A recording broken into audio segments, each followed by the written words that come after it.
প্রণাম।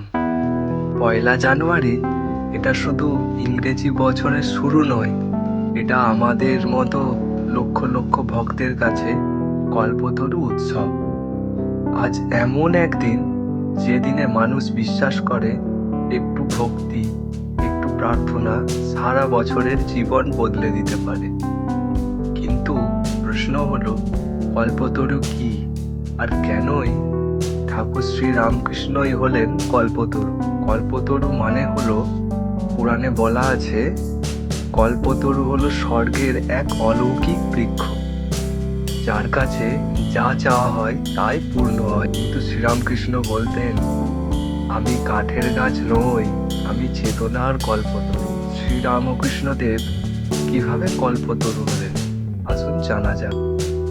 1886 সালের পয়লা জানুয়ারি দক্ষিণেশ্বর কালী মন্দিরে শ্রী রামকৃষ্ণ দেব তখন গুরুতর অসুস্থ।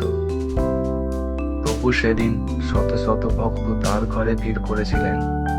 একজন করে ভক্ত এসে প্রণামও করেছিলেন। আর শ্রী রামকৃষ্ণ দেব সবাইকে স্পর্শ করে বলেছিলেন, তোমার চৈতন্য হোক, ভক্তি হোক, আধ্যাত্মিক উন্নতি হোক। যারা যা চাইছিল তিনি তাই দিচ্ছিলেন, কিন্তু পার্থিব নয়, আত্মার মুক্তির পথ।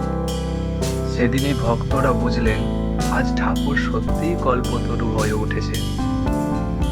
তাই পয়লা জানুয়ারিকে আমরা কল্পতরু উৎসব হিসেবে মানি।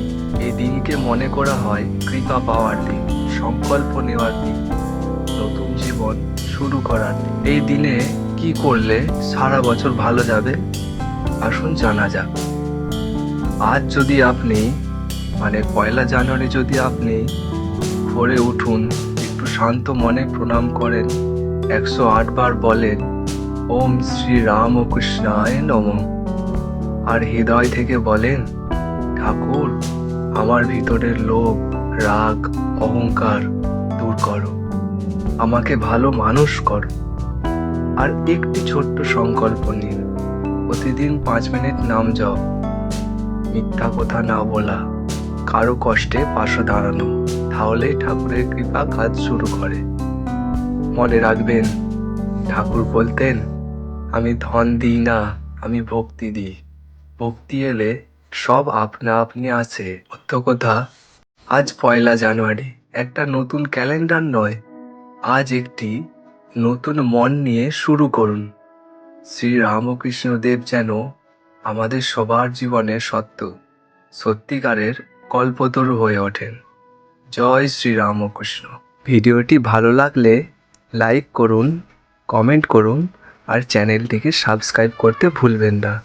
জয় ঠাকুর, জয় মা, জয় স্বামীজি।